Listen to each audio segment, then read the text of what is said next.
wabarakatuh. Kami dari kelompok sistem saraf akan menjelaskan salah satu penyakit dari sistem saraf, yaitu neuropati diabetik. Tapi sebelum ke penjelasannya, izinkan saya untuk mengenalkan anggota kelompok saya. Yang pertama ada Eka Yuni, yang kedua ada Devi Tira, yang ketiga ada saya sendiri yaitu Fikri, kita dari kelas 4B. Oke. Neuropati diabetik adalah penyakit sistem saraf yang diakibatkan oleh diabetes yang ditandai dengan adanya kram, kesemutan yang terjadi seringnya pada kaki. Yang lama-kelamaan pada bagian tersebut akan terjadinya mati rasa. Yang mati rasa itu menyebabkan si penderita tidak menyadari adanya luka dan luka tersebut meluas dan terjadinya kerusakan pada jaringan. Neuropati diabetik tidak hanya ditandai dengan adanya kram pada kaki saja, tetapi bisa juga gangguan pada sistem pencernaan, saluran kemih, pembuluh darah, dan gangguan pada jantung. Gejala yang terjadi pada neuropati diabetik yaitu yang pertama ada gangguan keseimbangan, yang kedua ada sulit menelan, yang ketiga ada keringat tidak wajar, yang keempat ada lumpuh pada salah satu sisi muka, yang kelima ada penglihatan yang buram atau mengganda. Adapun komplikasi yang serius yang terjadi pada neuropati diabetik yaitu bisa menyebabkan kematian jaringan hingga berujung diamputasinya kaki tersebut. Yang kedua, kerusakan dan perubahan bentuk sendi. Yang ketiga, ada infeksi saluran kemih. Yang keempat, ada gastroparesis, yaitu di mana pelemahan otot pada lambung sehingga lambung tidak bisa mencerna dengan baik adanya makanan. Di sini saya akan menjelaskan tentang faktor pencetus. Penyebab neuropati diabetik adalah kadar gula darah tinggi yang tidak terkontrol. Seiring waktu, kondisi ini akan merusak saraf dan mengganggu kemampuan tubuh untuk mengirimkan sinyal. Selain itu, gula darah yang tinggi akan melemahkan dinding pembuluh darah kapiler yang memasok saraf dengan oksigen dan nutrisi.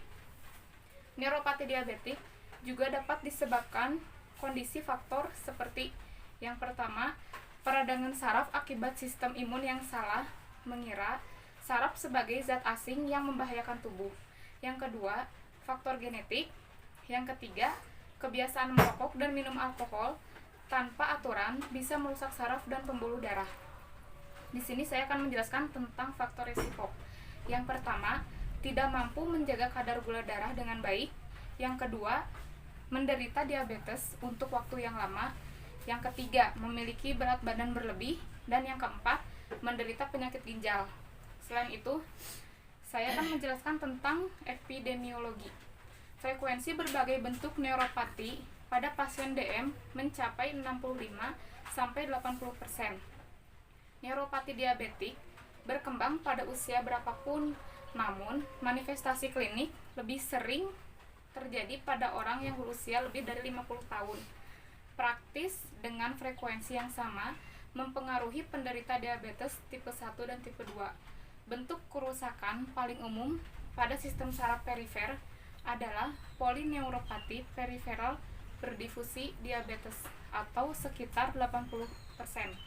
Frekuensi kedua adalah neuropati diabetes otonom atau ditemukan pada 15% pasien diabetes pada saat diagnosis dan 50% dalam 20 tahun setelah onset penyakit ini.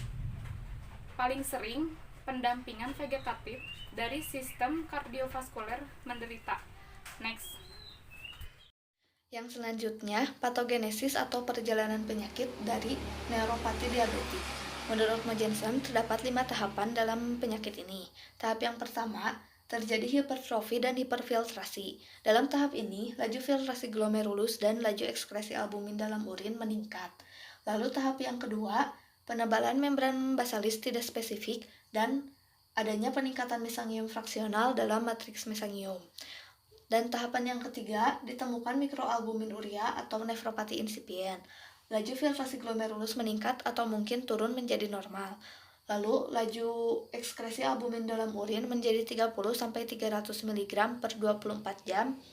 Tekanan darah meningkat dan peningkatan ketebalan membran basalis dan volume fraksional dalam glomerulus. Lalu tahap yang keempat, timbul hipertensi pada sebagian besar pasien, timbul juga sindroma nefrotik. Laju filtrasi glomerulus menurun dan berkaitan dengan peningkatan tekanan darahnya. Dan tahap yang kelima atau yang terakhir, terjadi gagal ginjal terminal.